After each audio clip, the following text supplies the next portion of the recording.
Hey everybody, it is Saturday and this is Cody Collinborough with Cooking with Cojones. Tonight we are going to grill on the grill, even though it's 50 degrees out. Yesterday it was 80, not sure what happened. That's bipolar Georgia for you. But we're going to cook some ribeyes on the grill, some nice thick ribeyes. There's only 3 of us, so we're going to just do 2 steaks. But I'm also going to make a mushroom stock that I'm going to reduce later into a mushroom sauce that goes with that steak. Then we're going to do some potatoes, some cooked potatoes and some radishes all together on the Kudu grill with some asparagus spears. So to prep this mushroom stock, what I've done is I've got some fresh veggies here. I've got some carrots, some onions, some leeks, some mushrooms, of course, some parsley, rosemary, thyme, sea salt, pepper, sage, whatever you really want to do, whatever kind of flavor profiles that you want in the stock. But the thing is to let it simmer for a long time, get all that flavor out of those veggies. So we're going to cut up some more of this portobello mushroom, like so.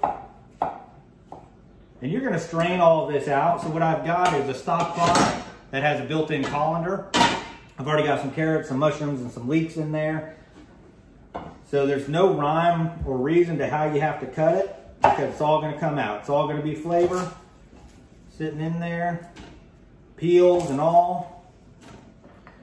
Here we've got some more portobello mushrooms. We also have some dried porcini mushrooms. And when you're cooking with dried mushrooms, you usually want to reconstitute those in some hot water or some warm water over some time. But this, since it's going to simmer for so long, we're just going to go ahead and add those. All right. All right, we're going to take a leek. These have already been washed. We're going to cut off the end. Just coarsely chop those.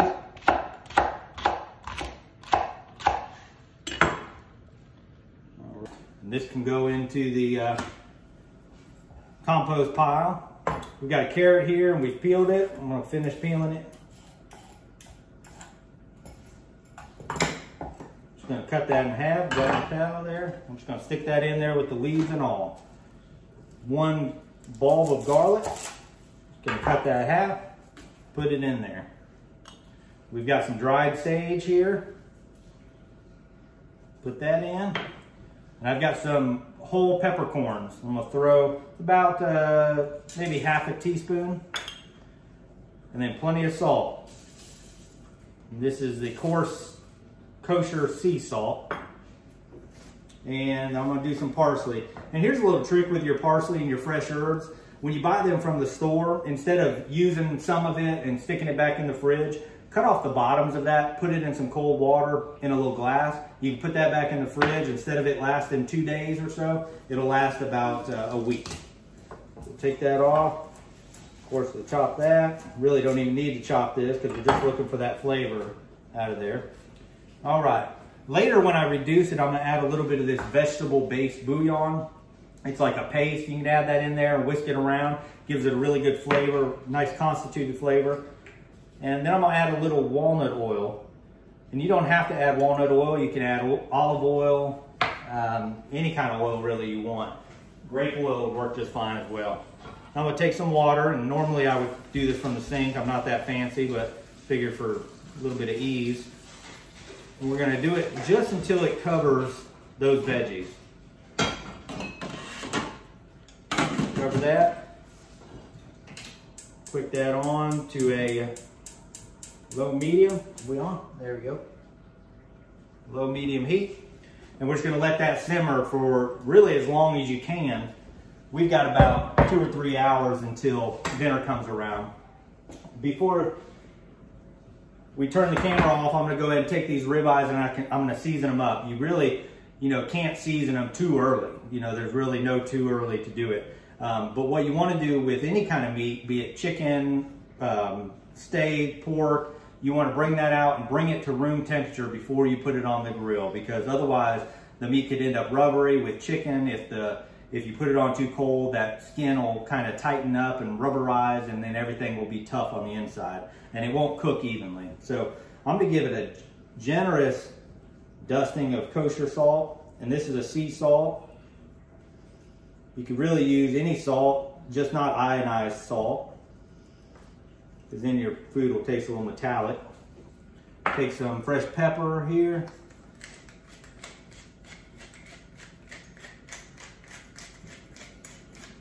And remember, you want to season generously because the thickness of these steaks, you want that flavor to go all the way through the meat when you take a bite. Also, you're going to lose a good portion of your flavoring. I think they say about 70% when you put it on the grill during the cooking process, with the oils coming out, dripping it onto the fire or whatnot. So you want to season it real generously. And then you're going to season it again before you serve it. Sometimes you'll season it right before you put it on the grill as well. I like to get the edges here, and you can do this right before you cook it. Roll it around and season. Okay, so we're rinse off my hands, and we'll get the pepper again. And we still got a few hours before I go out and cook this, so I'm gonna put it back in the fridge for about 2 hours. Let that seasoning sit on there, let it pull out that juice a little bit and baste in its own juices. And then we'll pull it back out about an hour or so before we cook it, and we'll throw it on the grill. So we'll be back with you, and you can see how this mushroom stock is cooking when we come back. All right, welcome back everybody. We've got the mushroom stock cooked and ready to go. So what we're gonna do is we're gonna strain that out of this pot here. We've got all those good vegetables, and I'm just gonna stick that in a bowl here. And I've got a little saucepan that I'm gonna make the reduction out of. I've got just a simple tab of butter, maybe a tablespoon, maybe a little bit more. And I'm gonna add some of this broth to it, or stock. Now that we've strained that out, we don't have to fight anything. All right. I'm gonna turn this eye up just a tad to get that to a simmer. And like I said before, I'm gonna add a little bit of this bouillon paste. This is better than bouillon, seasoned vegetable base. And what that'll do is it'll add some hardiness to it and also add some nice caramel color and thicken it up a little bit. So these are great. They're much better than just bouillon cubes, which are just pretty much pure sodium. I've fought about 2 tablespoons of wine out of my wife's hands. It was all we had left, and she was about to drink it. It was quite a fight, but you know, police are gone now, so we're gonna go ahead and pour that wine into there. Add a little more salt. That towel just does not like me today. A little salt. And we're just gonna let that cook down. And what it'll do is it'll reduce down to a thickened liquid that we're gonna use that as a base for our steak after we take it off the grill. Our steak is coming to room temperature as our Kudu grill is coming up to temperature. And we've also got the potatoes and the radishes boiling here. And I'm not gonna boil them to where they're completely tender because they're gonna finish on the Kudu in the cast iron pan. And I'll show you how we cut those. We just cut the radishes in half and the potatoes in half. Now, a lot of people think, oh, radishes and potatoes. A lot of people think of radishes as that spicy, peppery thing you have on salads. But let me tell you something. When these things cook, they turn starchy. They turn almost to a potato, like a pearl onion almost. They are amazing cooked. So I highly recommend you try it. We also parboiled our asparagus tips. They're here. And I went ahead and parboiled them, and then I stuck them in some icy water so they keep all that good color. All right, I wanted to show something before we go out to the grill. I've taken these radishes and these potatoes out of the boiling water here, and they're just slightly tender. Not completely, because they're gonna cook a while into the pan as well. But I wanna show you how I season these before we take them out there. So what I have is a little bit of that walnut oil that we used in the stock here. So I'm gonna carry that through the meal. So I'm gonna put a good glug of that walnut oil. And the reason why you oil these ahead of time, you know, some people do them right in the pan, but you want all oil surfaces to contact that pan. You don't want any unoiled surfaces to hit that pan. And then things will stick and it won't caramelize right and it won't cook evenly. Now that I've boiled these, speaking of cooking evenly, boiled the potatoes and the radishes, you know, you won't get it to where the outside will cook heavy and then the inside won't be cooked at all. So you prepare them by boiling those, and it also slows the time on your cook as well. Not slows it, but it reduces the time. So now that I've got them coated in oil, I'm going to take some thyme, pull that off, put that in there. And thyme, I don't think there's a better seasoning that'll go with beef and potatoes than thyme. Get those right off the twigs. All right, and then we're going to do some rosemary as well. But I'm going to chop the rosemary a little bit. So we'll skin that off of the stem. I love the smell of rosemary.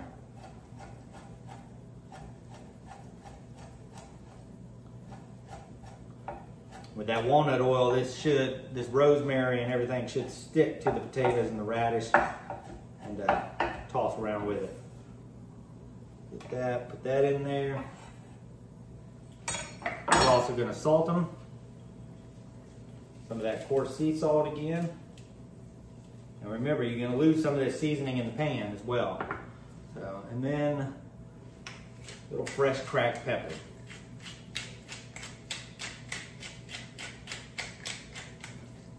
All right, we'll give that a good toss.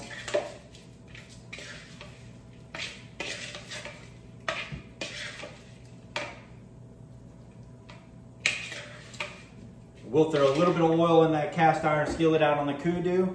Right before they're done cooking and before we serve them, we're going to add a little bit of butter to the pan so it doesn't get burned, it doesn't get too brown. We're also going to add some fresh parsley right there at the end. You know, I've talked about adding those fresh herbs at the end, like parsley, because it'll keep that color.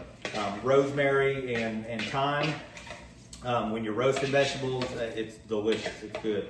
So we'll continue to let that reduce. We'll go put these on the grill. The ribeyes are about to room temperature. A little bit about this stock. You can save the rest of this stock, use it in soups, use it in homemade ramen, whatever you really want to do with it. You can mix it with chicken and rice and make a casserole.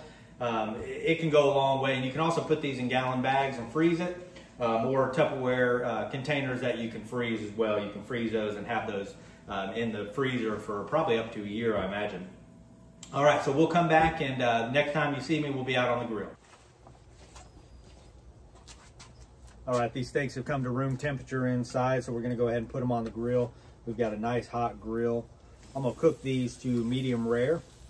And that's how we like it. We think it's got the best flavor in that regard.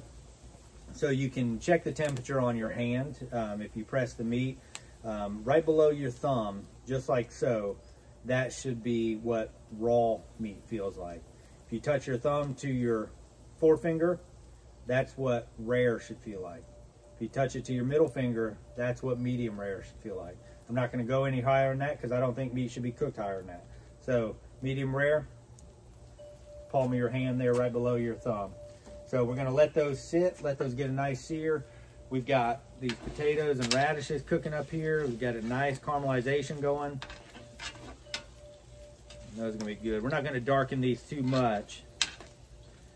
I think they'll present better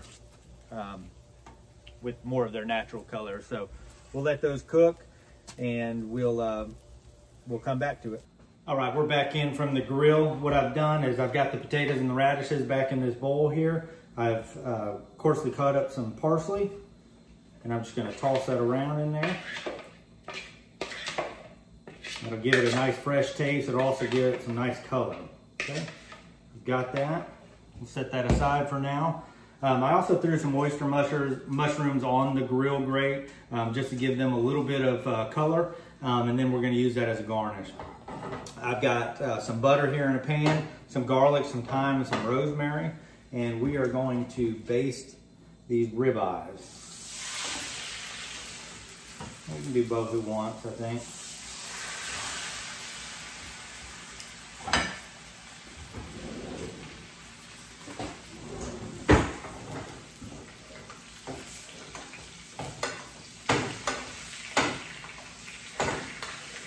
give it some nice flavor and some color.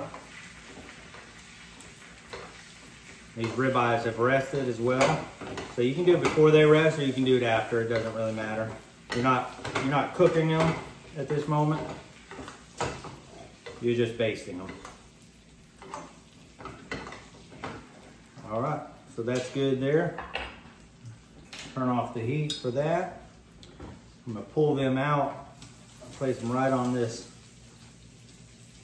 cutting board. Let them rest a tad bit longer, and then we'll slice them up. This gravy, or sauce, for lack of better terms, that we made out of the mushroom stock, you can see it's thickened up nicely, and that's gonna be a really good sauce underneath that steak. So we'll clean up a little bit and then we'll plate. All right, so we're gonna go ahead and plate. The steaks are nice and rested. Potatoes have the parsley in them, sauce is done, cooled down a little bit. We've got everything within arm's reach here. So we're gonna take this first steak, we'll cut it off the bone, set that aside.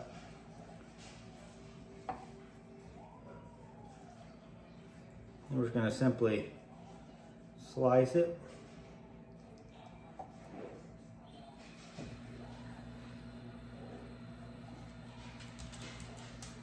So, all right, that'll be enough for one portion here. We'll take a little bit of our sauce and create a nice little base for it, or base.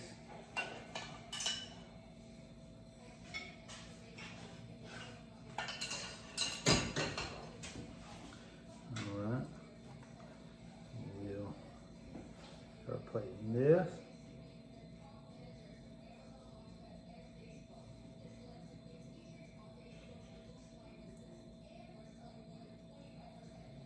Like so. A little more of that sauce. Drizzle on top.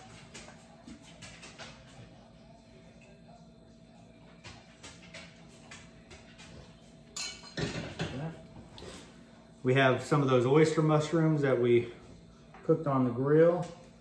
Just gonna place those on like that.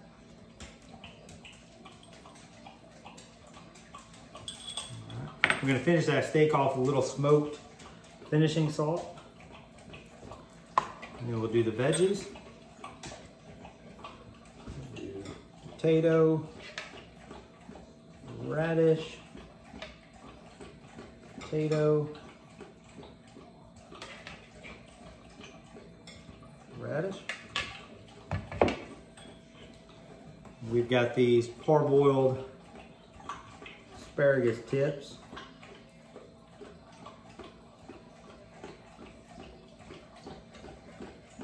Don't mind my dog drinking all that water. She's obviously dehydrated. A tough day for her, sleeping on the couch. All right. So we have our ribeye, our grilled ribeye on the Kudu with potatoes, radishes, and asparagus spears. And then we also have the little oyster mushrooms. And I'm gonna taste me a little piece of this because I can.